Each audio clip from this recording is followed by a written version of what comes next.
I'm surprised that it's the lowest percentage we've seen, but I'm not surprised that people aren't feeling particularly optimistic about stocks. We keep talking about a recession coming. We keep lining up all of these things that are in our face.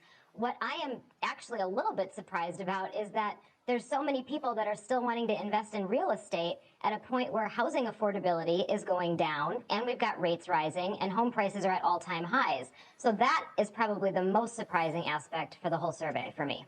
I mean, you know the next question is going to be, because if there's so much negativity, whether that in and of itself is a contrarian indicator like, Scott Minerd and others have suggested. What do you think about that?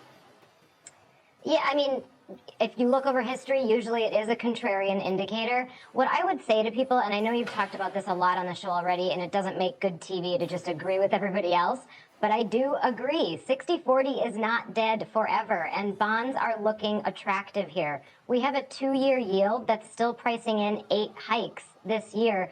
I don't think they get there. I don't think they have to get there, which would be a rally for stocks. And it would steepen the curve. So if you see the 2-year rally a little bit, and you see whether it's a dovish pivot or just that the 10-year hits a cap, that is going to be good for stocks. Now, it's different what you want to buy in this environment and how you want to be positioned. I do still think we have a lot ahead of us. We've got midterms. That's usually not good for the market. So you do want to have defensives in the portfolio, things like consumer staples, utilities, dividend payers.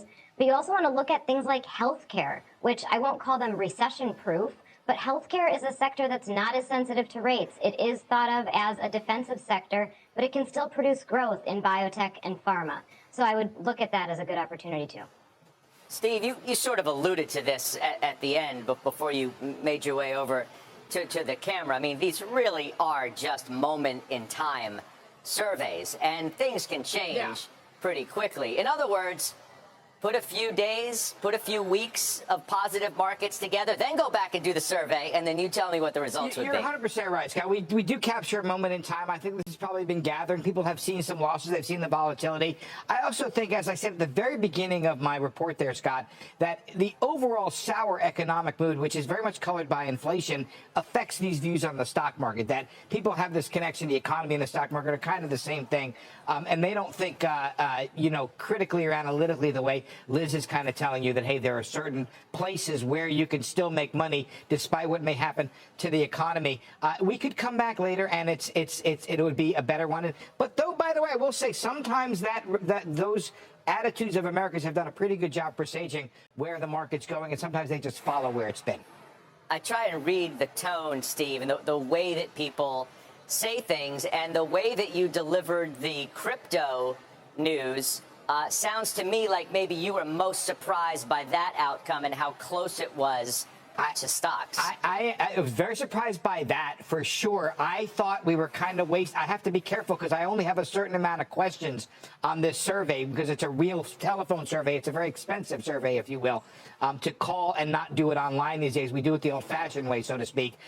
So I was thinking, maybe I'm going to get 2 or 3 or 4%. Maybe I thought 8% of the public would think that crypto was a good thing to invest in.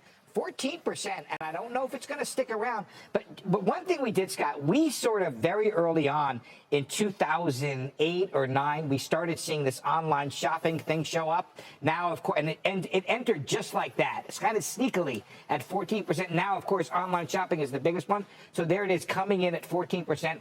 I was also really surprised, Scott, because I thought crypto was a place that people would think more of as a gold replacement. I'm not sure that's true when I look at the demographics. So I love doing this stuff and seeing things I didn't know before about what the public thinks about these things. And I can't help but notice, Liz, I'll give you the last word, right? Treasury's pulling up the rear right at a time when some are suggesting that bonds are finally a good investment, perhaps even better than stocks. Yeah, and I think that that's indicative of a contrarian signal. I do think that bonds are oversold here. I'll go back to the crypto and gold conversation, though, too. Also, I want to know what happens to people between the ages of 34 and 65, because there was a big gap in what they do. I'll get you that data, Liz.